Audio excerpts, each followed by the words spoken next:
السلام علیکم ورحمۃ اللہ وبرکاتہ۔ بسم اللہ الرحمن الرحیم، نحمد ونصلی ونسلم علی رسولہ الکریم، اما بعد فاعوذ باللہ من الشیطان الرجیم، بسم اللہ الرحمن الرحیم۔ رب اشرح لی صدری ویسر لی امری واحلل عقدۃ من لسانی یفقہوا قولی، رب زدنی علما، رب یسر ولا تعسر وتمم بالخیر وبک نستعین، آمین یا رب العالمین۔ آج انشاءاللہ تعالی سورۃ التوبہ کی ابتدا ہم کریں گے۔ مدنی سورہ مبارکہ ہے، بہت سارے مشہور نام ہیں، وہ بھی ہم آج سیکھیں گے۔ دو مشہور نام توبہ اور برا، وہ تو ہر کوئی جانتا ہے۔ 16 رکوع، 129 آیتیں اور 4078 کلمات پر یہ مدنی سورہ مبارکہ سورۃ التوبہ۔ چند مخلص بہت ہی پیارے اہل ایمان جو میرے محبوب کے صحابہ کرام تھے، جیسے حضرت کعب بن مالک بھی ان میں شامل ہیں، ان کی توبہ قبول ہوئی۔ ان آیات میں جب ہم پڑھیں گے مزید وضاحت بھی پڑھ لیں گے۔ یہ وہ اشخاص تھے جن پر زمین تنگ ہو گئی تھی، پھر جب توبہ قبول ہوئی تو کیا خوبصورت اور شاندار واقعہ ہے، وہ ہم انشاءاللہ آیات کے تحت پڑھیں گے۔ دوسرا نام ہے براءہ، معنی ہوتا ہے بری یا بیزار ہونا۔ وہ پہلی آیت میں موجود ہے یہ لفظ، کیونکہ مشرکین سے بیزار ہونے کا اعلان کیا گیا ہے۔ تیسرا نام ہے مقشقہ، کیونکہ قشقہ کا لغوی معنی ہوتا ہے کسی شخص کو خارش اور چیچک کی وجہ سے نجات اور شفا دینا۔ یہاں اس سے مراد مسلمانوں کو منافقین سے نجات دینا، کیونکہ سورہ مبارکہ میں منافقین کی سزا کے متعلق بھی ایک آیت موجود ہے، جس میں واضح طور پر بتایا گیا کہ محبوب کریم نے 36 منافقوں کو نام لے لے کر مسجد نبوی سے نکالا تھا۔ سورۃ التوبہ 101 میں انشاءاللہ وہ بھی پڑھیں گے۔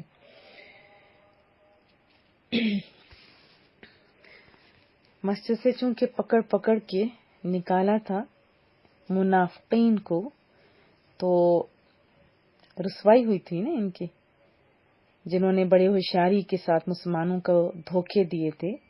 منافق، کیونکہ یہ دشمنوں سے زیادہ خطرناک تھا، تو یہ بھی عذاب تھا نا ان پہ، تو اس وجہ سے اس کا نام البعوث بھی ہے، کیونکہ اس میں منافقین کے احوال سے باز کی گئی ہے، اسی وجہ سے اس کا نام المنقرہ بھی ہے، میم نون قاف را اور گول تا، کیونکہ تتقیر کا معنی لغت میں باس اور تفتیش ہے، اس لیے اس کا نام مبعثرہ یا مسیرہ بھی آیا ہے، میم با عین تا را گول تا، اور اس طرح المسیرہ میم تا یا را اور تا ہے، کیونکہ اس کا لغت میں معنی کسی مخفی چیز کو ظاہر کرنا ہے۔ تو اس سورہ مبارکہ میں مخفی نفاق جو تھا وہ ظاہر کیا گیا، اور الحافرہ کا مجازی معنی باس ہے، اور اس سورت کا نام المخزیہ بھی ہے، اور فادعہ، فا الف ضاد ہا اور ہا، جیسے سورۃ الفاتحہ ہے نا، تو یہاں فادحہ، کیونکہ اس کا معنی ہوتا ہے رسوا کرنا۔ تو نفاق کا پردہ جب چاک کیا گیا تو وہ رسوا ہو گئے، اور منکلہ الف لام میم نون کاف کش والا جو ہوتا ہے لام اور تا ہاتا، اور مشروع یا مشروع مجھے اب ایگزیکٹ ذہن میں نہیں آ رہا، اور ایک المدمدہ، اور اس کاروں کا معنی ہلاک کرنے والی، اور چونکہ منافقین رسوائی کے عذاب سے ہلاک ہو گئے اس صورت میں، تو عذاب کا ذکر ہے، تو اس لیے اس صورت کے یہ اسماء ہیں، اور اسی وجہ سے اس صورت کا نام سورۃ العذاب بھی رکھا گیا ہے۔ اس کے بارے میں بہت ساری روایات ہیں، اگر اللہ نے توفیق دی تو وہ بھی آپ کو سناؤں گی۔ ہم نے سورۃ الانفال پڑھی تھی، اور ابھی ہم پڑھیں سورۃ التوبہ۔ تھوڑی مشابہت بھی دیکھ لیتے ہیں، کیونکہ دونوں صورتوں میں اسلامی ملک کے داخلی اور خارجی احکام بیان کیے گئے، صلح اور جنگ کے اصول اور قواعد بیان کیے گئے، اور مومنین، صادقین، کفار اور منافقین کے احوال بھی بیان کیے گئے، دیگر ممالک کے ساتھ معاہدوں اور مواثیق کا بیان بھی کیا گیا۔ سورۃ الانفال میں غیر مسلموں کے ساتھ کیے گئے معاہدوں کو پورا کرنے کا حکم دیا گیا، جبکہ سورۃ التوبہ میں کفار کی طرف سے عہد شکنی کی ابتدا کی صورت میں ان معاہدوں کو توڑنے کا حکم دیا گیا ہے، بلکہ اس صورت کی ابتدا ہی اس حکم سے ہوتی ہے۔ اور ان دونوں صورتوں میں یہ حکم دیا گیا ہے کہ مشرکین کو مسجد حرام میں آنے سے روکا جائے، اور دونوں صورتوں میں اللہ کی راہ میں مال خرچ کرنے کی ترغیب بھی دی گئی۔ 7 طویل صورتوں میں سے سورۃ البقرہ سے لے کے سورۃ التوبہ تک یہ ساری 7 طویل صورتیں، ان میں سے ایک سورۃ توبہ ہے۔ اس کی ابتدا میں بسم اللہ نہیں لکھی گئی، اس کی بہت ساری وجوہات ہیں۔ ایک یہ لکھی گئی کہ حضرت جبریل امین اس سورت کے ساتھ بسم اللہ لے کر نازل ہی نہیں ہوئے تھے، اور رسول اللہ صلی اللہ علیہ وسلم نے بسم اللہ لکھنے کا حکم بھی نہیں دیا تھا۔ حضرت علی مرتضیٰ سے مروی ہے کہ بسم اللہ امان ہے، اور سورہ توبہ تلوار کے ساتھ امن اٹھا دینے کے لیے نازل ہوئی۔ صحیح بخاری میں حضرت برا رضی اللہ تعالیٰ عنہ سے روایت ہے کہ قرآن کریم کی صورتوں میں سب سے آخری سورۃ التوبہ نازل ہوئی۔ اور فضیلت حضرت علی مرتضیٰ بتاتے ہیں کہ رسول اللہ صلی اللہ علیہ وسلم نے فرمایا کہ منافق سورہ ہود، سورہ برات، سورہ یاسین، سورہ دخان اور سورہ نبا کو یاد نہیں کر سکتے، بحوالہ معجم الاوسط۔ حضرت جابر بن عبداللہ رضی اللہ تعالی عنہ فرماتے ہیں کہ جب سورہ برا نازل ہوئی نا تو محبوب کریم نے ارشاد فرمایا، میں لوگوں کی خاطرداری کے لیے بھیجا گیا ہوں، بحوالہ شعب الایمان۔ حضرت عطیہ حمدانی رضی اللہ تعالیٰ عنہ فرماتے ہیں کہ حضرت فاروق اعظم نے لکھا کہ تم خود سورہ برات سیکھو، یہ مردوں کو حکم ہے، اور اپنی عورتوں کو سورہ نور سکھاؤ۔ سارا کچھ سکھاؤ، لیکن یہ کیا ہے، خصوصی طور پر حکم دیا گیا ہے۔ پھر اختصار کے ساتھ جو مضامین ہیں وہ پڑھ لیتے ہیں کہ مشرکین اور اہل کتاب کے خلاف جہاد کرنے کے احکام بیان کیے گئے۔ غزوہ تبوک سے منافقوں کو روک کر مسلمانوں اور منافقوں میں امتیاز کر دیا گیا، اور ان مشرکین سے برات کا اعلان کیا گیا جن سے مسلمانوں کا معاہدہ ہوا اور وہ اپنے معاہدات پر قائم نہیں رہے، ان کے یہ یاد رکھیے۔ اور دوسرا یہ اس میں اہم مضمون ہے کہ کفار مکہ کے مسلمانوں سے افضل ہونے کا دعویٰ رد کیا گیا، کیونکہ پہلے ان کا خیال تھا نا کہ وہ بڑے بلند مراتب والے ہیں، تو یہاں پہ کیا پتہ چلا کہ اہل ایمان کی بھی بڑی شان ہے۔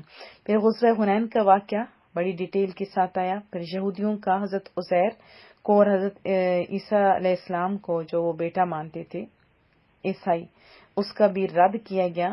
ہجرت کے وقت رسول اللہ صلی اللہ علیہ وسلم اور حضرت ابوبکر صدیق کی غار ثور میں ہونے والی گفتگو، وہ مٹھی سی گفتگو، وہ بھی بیان کی گئی۔ زکوٰۃ کے مصارف بیان کیے گئے۔ مسجد درار کا بڑا اہم واقعہ ہے، مسجد درار کا جو اہم واقعہ ہے وہ بھی بیان ہوا، اور مسجد قباء کی فضیلت بھی بیان کی گئی، وہ انشاءاللہ جیسی آیتیں آئیں گے ہم پڑھیں گے۔ حضرت کعب بن مالک، حضرت حلال بن امیہ اور حضرت مرارہ بن ربیع رضی اللہ تعالی عنہم جو کہ غزوہ تبوک میں حاضر نہیں ہو سکے، ان کی توبہ کا جو اہم واقعہ ہے وہ بھی اس کے اندر بیان کیا گیا ہے۔ اب خود سوچئے کہ ہم لوگوں نے پڑھا تھا نا ابتدا میں سورۃ الانفال کے اندر کہ جب غزوہ بدر ہوتا ہے تو مسلمانوں کی تعداد کتنی ہوتی ہے؟ 313، یہی پڑھا تھا نا سورۃ الانفال کے اندر۔ اور اب غزوہ تبوک کی جب باری آتی ہے تو 30,000 صحابہ کرام ہوتے ہیں، 30,000 صحابہ کرام کا یہ گروہ آتا ہے۔ یہ بھی ذہن نشین رہے کہ پہلے مکہ کی اہمیت بہت زیادہ ہے، لیکن جو باہر کے فاتحین تھے نا ان کے نزدیک، کیونکہ اس میں کوئی خاص دانہ پانی تو تھا کوئی نہیں، کوئی دلکشی نہیں تھی ان کے لیے، کیونکہ اس میں وہ مال و اسباب نہیں دیکھتے تھے جو کہ اٹریکشن کا سبب ہوتا ہے۔ لیکن محبوب کریم جب اس دنیا میں تشریف لائے، اعزاز بخشا گیا اس سونی دھرتی کو۔ ویسے تو اللہ کا گھر ہے اور بہت سارے لوگوں کا اس کے ساتھ تعلق ہے، جیسے حضرت ابراہیم، حضرت اسماعیل علیہ السلام اور یہ ساری ہستیاں، جیسے جیسے آیات آئیں گے تو ہم انشاءاللہ اس کے بارے میں بتائیں گے۔ لیکن جب اسلام پھیلنا شروع ہوا، سب کا خیال تھا یہ ختم ہو جائے گا، لیکن جب محبوب کریم پہلے تو یہاں سے نکال دیے گئے نا صحابہ کرام کے ساتھ، بعد میں جب فاتح بن کے آتے ہیں، پھر رسول اللہ صلی اللہ علیہ وسلم دوسروں کو دعوت بھی دیتے ہیں، جیسے بصرہ کے حاکم کو، شرجیل اس کا نام تھا، دعوت اسلام بھیجی گئی۔ شرجیل نے قاصد کو شہید کر دیا۔ ایک اور واقعہ بھی ہوا تھا، ذات الطلحہ کے باشندے مدینہ طیبہ کے چند مسلمانوں کو 15 غالباً مسلمان تھے، ان کو اپنے ساتھ لے کے گئے کہ یہ ہمیں دین سکھائیں گے، لیکن انہوں نے غداری کی، ایک کے سوا سب کو شہید کر دیا۔ تو رسول اللہ صلی اللہ علیہ وسلم نے ان شہداء کے انتقام لینے کے لیے 3000 کی جمعیت حضرت زید بن حارثہ کی قیادت میں روانہ کی، اور شرجیل کے پاس کتنا تھا؟ 1,00,000 لشکر تھا، اور ہرکل کا بھائی تھیوڈور بھی 1,00,000 کا لشکر لے کے آئے، تو کتنے ہو گئے؟ 2,00,000، اور مقابلے میں کتنے؟ 3,000 مجاہدین، اب 2,00,000 کے سامنے۔ تو یہ تو اہل ایمان ہی تھے نا۔ ہاں، اس میں ایک اور بات بھی جو رسول اللہ نے فرمائی، جنرل مقرر کیے، پہلے زید بن ثابت، پھر حضرت جعفر بن ابی طالب، پھر حضرت عبداللہ بن رواحہ۔ دیکھیں محبوب کی نگاہ دیکھیے کہ فرمایا کہ اگر یہ تینوں شہید ہو جائیں پھر حضرت خالد بن ولید جھنڈا تھامیں گے۔ یہ محبوب کی لیکن دور اندیشی دیکھیے، وہ آنے والے وقتوں کی خبریں جاننے گئے، یہ دیکھیں کیا محبوب کریم کی شان ہے۔ اور پھر یہ صحابہ کرام تربیت کتنی سونی کہ 2,00,000 کے مقابلے میں تھوڑے سے مسلمان، اپنے سے 66 گنا زیادہ کے مقابلہ کو آسان کام ہے، لیکن کون جیتا؟ اہل ایمان۔ وہ لوگ جو ان کو عام سمجھتے تھے، اب ان کو تو پتہ چل گیا، جیسے ہر کل کا بادشاہ تھا وہ چوکنا ہو گیا، پھر اس نے فیصلہ کیا کہ اب مسلمانوں کی بڑھتی ہوئی طاقت کو کچل دیا جائے گا۔ ادھر محبوب کریم تھے نا دوربین نگاہوں والے، اللہ اکبر، فتنے فساد جیسے ہونے والا تھا اس کو کیسے نظر انداز کر سکتے تھے، ٹائم تو نہیں پاس کرنے والے تھے نا۔ تو محبوب نے شام پر چڑھائی کا پھر ارادہ کیا، حالات بھی بڑے ناسازگار دے، کیسے؟ کہاں سالی تھی، گرمی کا موسم تھا، چلچلاتی دھوپ تھی، جھلس دینے والی لو تھی، ریتلی زمین تانبے کی طرح تپ رہی تھی۔ صحابہ فرماتے ہیں کہ جب جہاد پر جانے کا حکم ہوا تو گرمی تو بہت زیادہ تھی، ہاں باغات میں کھجوریں پک رہی تھیں، کھجوریں کھانے، ٹھنڈے پانی پینے، گھنے سایہ میں بیٹھنے اور آرام کرنے کے دن تھے، لیکن جیسے ہی تیاری کا حکم ملا تو سب نے سب کو چھوڑ دیا اور لبیک کہا، اور جس کے پاس جو کچھ تھا، جیسے عورتیں تھیں انہوں نے اپنے بالیاں تک اتار دی، زیورات جتنے تھے وہ بھی اتار دیے۔ اس میں وہ مشہور واقعہ بھی ہے نا حضرت ابوبکر صدیق کا، کہ انہوں نے اپنی ساری جمع پونجی رائے خدا میں دے دی، سب صحابہ کرام نے دی تھی لیکن انہوں نے سب کچھ دے دیا۔ یہ واقعہ میں آپ کو کئی دفعہ سنا چکی ہوں کہ ایون کہ اپنا لباس بھی، اور اس سے ریلیٹڈ ایک واقعہ بھی سنایا تھا، یہ یاد ہوگا آپ کو کہ جبریل امین جیسے محبوب نے دیکھا کہ آپ تو اس لباس ہیں جو حضرت ابوبکر صدیق ہے، تو انہوں نے فرمایا کہ ابوبکر صدیق کو اللہ سلام بھی کہہ رہے، اور ذرا اوپر تو دیکھیے نا محبوبہ، یہ ادا حضرت ابوبکر صدیق کی اتنی پسند کی گئی ہے کہ سارے فرشتوں نے وہی لباس آج پہنا ہوا ہے جو کہ حضرت ابوبکر صدیق نے آج زیب تن کیا ہوا ہے۔ جب یہ لوگ تیاری کر رہے تھے تو منافقین خوش ہو رہے تھے، کفار مشرکین سب خوش تھے کہ آج یہ تیاری کر لیں، اب اتنی بڑی طاقتوں سے جب حملہ کریں گے تو یہ ختم ہو جائیں گے، لیکن بالکل اپوزٹ ہو گیا۔ بہت مختصر کر کے سنا رہی ہوں۔ رسول اللہ صلی اللہ علیہ وسلم 20 روز تک جب وہاں قیام کرتے ہیں، مقابلے کے لیے جب جاتے ہیں، تو ارد گرد کی جو چھوٹی ریاستیں تھیں انہوں نے بھی آ کے سلو کر لی، جزیہ دینا شروع کر دیا۔ ایلا کا عیسائی حکمران تھا یوحنا، وہ بھی آیا، صلح کی، اور 300 دینار سالانہ دینے کا بھی معاہدہ کیا۔ بہرحال بہت سارے لوگ جو سلطنت روم کی سرحد کے ساتھ ساتھ مسلمان ہو گئے، اور جو نہیں ہوئے انہوں نے جزیہ دینے کا وعدہ بھی کر لیا۔ اب وہ لوگ جو سوچ رہے تھے کہ اب مسلمانوں کی ختم ہونے کی باری آ گئی ہے، لیکن انہیں کیا پتا تھا کہ اب ان کی ختم ہونے کی باری آ گئی ہے۔ تو پھر رسول اللہ صلی اللہ علیہ وسلم نے گن گن کے، نام لے لے کے سب منافقین کو نکال دیا مسجد سے، اور اب ان کا عذاب ہو گیا شروع۔ وہ جو خوش تھے اب ان کی خوشیاں مل گئی خاک میں۔ ایک اور اہم واقعہ جو پہلی آیت کے اندر ہی ہم انشاءاللہ پڑھیں گے، حضرت ابوبکر صدیق جو قافلے کے ساتھ مکہ جا رہے تھے تو اونٹنی کے بلبلانے کی جیسی آواز کان میں آئی نا، فوراً پہچان گئی، فرمائی یہ تو میرے محبوب کی رسول اللہ کی اونٹنی کی آواز ہے۔ تو علی المرتضیٰ رضی اللہ تعالیٰ عنہ قریب جب پہنچتے ہیں تو پوچھا ہلکے سے، کیا آپ کو امیر بنا کر بھیجا گیا ہے؟ کہ دیکھیں کیسا سونا انداز تھا، کوئی ایسی بات نہیں، کیا آپ کو امیر بنا کے بھیجا گیا یا مامور بنا کے؟ تو حضرت علی نے بتایا کہ امیر الحج آپ ہی ہیں، میں تو مامور بنا کر آیا ہوں۔ یہ تھے ایمان والے لوگ، یہ تھے مسلمان لوگ، وہ یہ تھے اوبیڈینٹ لوگ، یہ تھے صالح لوگ۔ یہ دونوں کتنی سونی باتیں کر رہی ہیں۔ فرمایا کہ مجھے اعلان کرنے کے لیے بھیجا گیا ہے۔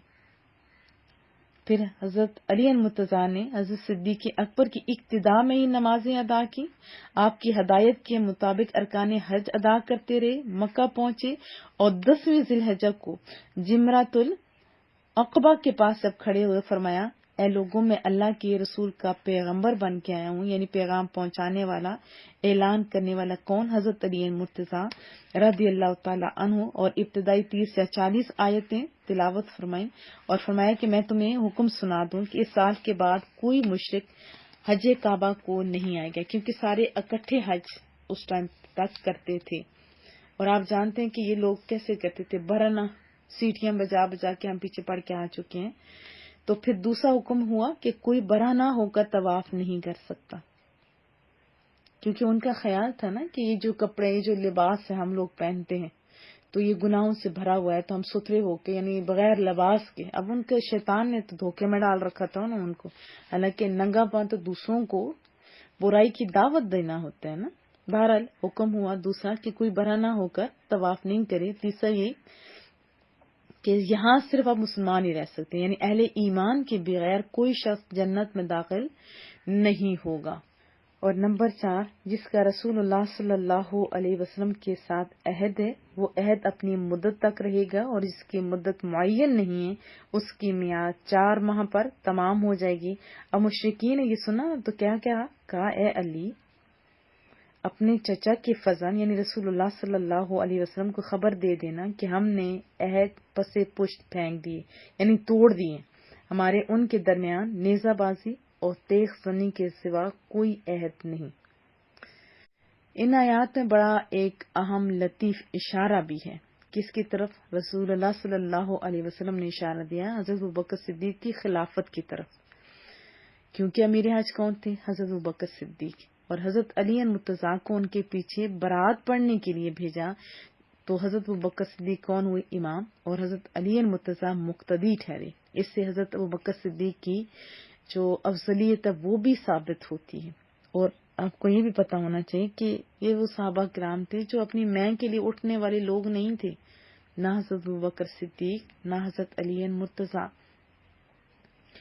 اور حضرت علی المرتضیٰ رضی اللہ تعالی عنہ نے حضرت ابوبکر صدیق کی امامت اور خلافت کے متعلق فرمایا کہ محبوب کریم نے حضرت ابوبکر کو نماز پڑھانے کا حکم دیا اور میں وہاں حاضر تھا، یعنی موجود تھا، غائب نہیں تھا، اور نہ ہی مجھے کوئی مرض تھا، تو ہم نے انہیں اپنی دنیا کے لیے پسند کر لیا، یعنی محبوب کریم نے ہمارے دین کے لیے جنہیں پسند فرمایا تھا۔